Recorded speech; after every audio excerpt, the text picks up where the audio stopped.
John sê gou, jy het nou daar binne opgetuig en jy het vir Bux, jy weet, in die oë gekyk en jy het vir hom gesê, wat het jy vir hom gesê?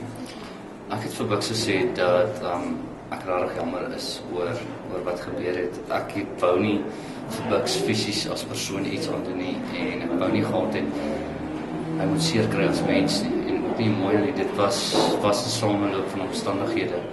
En maar net, ek meen, dis wat jammer gaan ek net so ver, maar ek is jammer vir wat gebeur het en die trauma en die goedjies wat hy moes deurgaan. Ek voel baie skaam. Ek meen, ek is nie so groot gemaak nie.